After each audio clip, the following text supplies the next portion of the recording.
Thank you, Mark. One moment to set up here.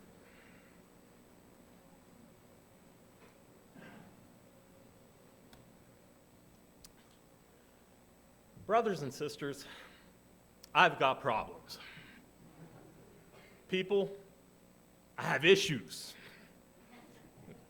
My wife Kelly's over there thinking, well, you got that right.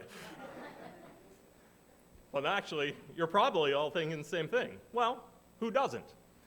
And you're right, we all do. Sometimes we are plagued by problems of our own making. Other times, we may be beset by issues that arise unexpectedly, or which originate from causes beyond our control, as illustrated in the book of Job. Whether our problems are self-inflicted or the result of happenstance, we must find ways to appropriately deal with them. Fortunately, the Bible is full of valuable advice about how to deal with life's difficulties.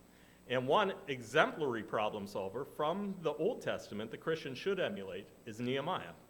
Today, we'll examine 5 steps in problem solving that we can learn from Nehemiah and consider how his example can be useful in our lives.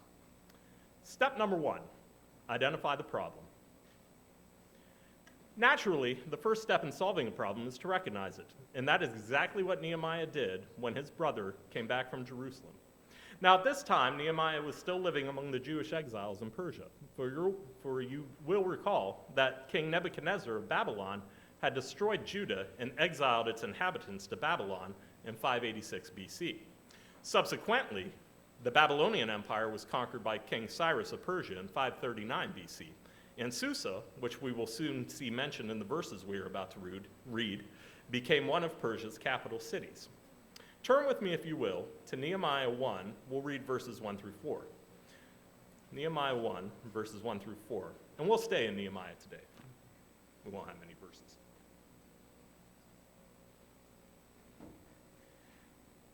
Nehemiah 1. In the late autumn, in the month of Kislev, in the 20th year of King Artaxerxes' reign, I was at the fortress of Susa. Hanani, one of my brothers, came to visit me with some other men who had just arrived from Judah. I asked them about the Jews who had returned there from captivity and about how things were going in Jerusalem. They said to me, "Things are not going well for those who return to the province of Judah. They are in great trouble and disgrace. The wall of Jerusalem has been torn down, and the gates have been destroyed by fire." When I heard this, I sat down and wept. In fact, for days I mourned, fasted, and prayed to the God of heaven. Nehemiah immediately recognized the problem, and he acknowledged the enormity of it. In Nehemiah's day, walls were essential for any prosperous city.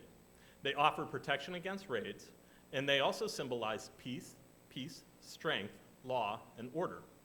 In fact, during times of peace, walls often provided the setting for important city business because city gates were places where city leaders would convene meetings and where merchants would set up shop to sell their wares. So not only was Jerusalem more vulnerable without a wall, but the wall-less city itself became symbolic of the lowly condition and status of the Jewish people. This is why Hanani's report upset Nehemiah so much. How often do we as people tend to bury our heads in the sand when confronted with unpleasant realities? How often in life do we refuse to acknowledge our problems? And how much more often do we refuse to acknowledge our roles in creating the problems? It seems to me to be a natural human tendency. But Nehemiah did exactly what we should do. He acknowledged that there was a serious issue to be addressed, and he did not in any way seek to avoid the matter or downplay its significance. In fact, he took the next important step in problem solving, which leads us to step number 2. Courageously face the issue and prepare to take action. As mentioned in verse 4, upon hearing about the situation in Judah, Nehemiah immediately began preparing himself to deal with it. The first thing he did was turn to God by mourning, fasting, and praying. In fact, Nehemiah engaged in an effective prayer that included praise to God, thanksgiving for the Lord's blessings, and repentance for his own, his family's, and his country's sins. He concluded with a specific request and a commitment to act. Let's read verses 10 and 11 of the first chapter, very end of chapter 1. Nehemiah writes, the people you rescued, this is in his prayer to God. The people you rescued by your great power and strong hand are your servants, O Lord. Please hear my prayer. Listen to the prayers of those of us who delight in honoring you. Please grant me success today by making the king favorable to me. Put it into his heart to be kind to me. In those days, I was the king's cupbearer. These verses show us that Nehemiah was the cupbearer for King Artaxerxes, and that he was preparing to take a considerable risk by approaching the king with his problem. As cupbearer, Nehemiah enjoyed a position of great influence and trust in the court, for he was responsible for keeping the king's food and drink safe. And he was probably a valued companion of Artaxerxes, who may have even had input in who was given access to the king. Of course, this did not guarantee that Artaxerxes would look favorably upon Nehemiah's request, and one did not want to potentially get on a king's bad side in a world where leaders were frequently distrustful of their subordinates and were careful to eliminate any possible or perceived threats for fear of assassination. Nevertheless, Nehemiah girded his loins and determined to carry through with his plan, but he first turned to God and humbly implored him for help. We should likewise pray to God before beginning any difficult task and ask for his guidance and assistance. We must prepare ourselves mentally and spiritually to act.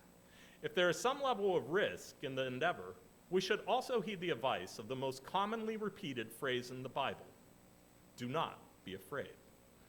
We are called to find the courage within ourselves to address our challenges head on. We are not to become paralyzed with fear or turn a blind eye to our problems. Nehemiah did all of these things. In fact, he even spontaneously said a prayer right before making his request known to King Artaxerxes, despite being terrified when the king put him on the spot. God rewarded Nehemiah by having Artaxerxes fulfill all of his requests. Step number 3, carefully formulate a plan and promptly execute it. After he secured permission and materials from Artaxerxes, Nehemiah donned his Make Jerusalem Great Again cap and slapped his Build the Wall bumper sticker on the back of his camel and headed for Judah. Of course, he didn't have those things, but once he arrived in Jerusalem, Nehemiah spent a few days assessing the situation while keeping his plans quiet, and he even slipped out at night to examine the ruined walls by moonlight to avoid arousing the suspicion of his enemies. Once he completed his inspection, Nehemiah unveiled his plan to the city leaders, who enthusiastically embraced it. People were quickly organized into groups and given sections of the wall to rebuild, usually near where they lived to ensure higher quality work. Like a good servant leader, Nehemiah also engaged in the physically demanding work of rebuilding the wall. The end result was that the wall was miraculously rebuilt in 52 days, and even the enemies of the Jews acknowledged God's hand in the work. Nehemiah's concern with rebuilding Jerusalem didn't stop with the city wall, however. He meant to use his administrative skills to rebuild and repair the entire broken society. Nehemiah brought an end to practices which oppressed the poor. He helped Ezra renew God's covenant with the people by bringing them together, and he was instrumental in repopulating the city through sacred lots. Nehemiah used his talent, energy, and position to not only help Jerusalem materially prosper, but also to help the people rebuild their relationship with God. With each problem he faced, he devised a plan to correct it and swiftly and wholeheartedly implemented that plan. Again, we can learn from Nehemiah's example, brethren. Once we have decided that a problem needs correcting, we should take stock of the situation and develop a strategy to deal with it. Take time to think it through, as Nehemiah did. When you have settled on an approach, don't procrastinate. Begin working toward a solution right away. You may even surprise yourself with how quickly or effectively you have solved your problem. Step number 4, persevere in the face of obstacles. Nehemiah's efforts didn't come without challenges. The enemies of the Jews scoffed at them and threatened violence, so Nehemiah had his workers arm themselves and developed a plan to defend the city. When the people complained of their heavy burdens from work and the exploitative practices from the rich, he confronted the rich nobles and prompted them to change their ways, all the while rolling up his sleeves with his fellow citizens to carry out the work and refusing the privileges he was entitled to as governor of the province. He also thwarted several attempts by Sanballat, Tobiah, Geshem the Arab, and others to sabotage the work, as chapter 6 describes. Throughout it all, Nehemiah remained vigilant and focused on his goals, which allowed him to accomplish his mission sooner than anyone thought possible. How do we do this? How do we do in this regard, brethren? When the going gets tough, does the tough get going? Or do we get going in the opposite direction with our tails between our legs? As they say, nothing worthwhile is ever easy. If you want to accomplish your goals, you will need to have the intestinal fortitude to overcome difficulties and see your plan through, just as Nehemiah did. Finally, step 5, remain engaged and diligent. Nehemiah remained involved and active in Jerusalem the entire time he served there. In Nehemiah 13, we learn that he had returned to King Artaxerxes for an unspecified period of time. When he returned to Jerusalem, he found that things had gone awry while he was away.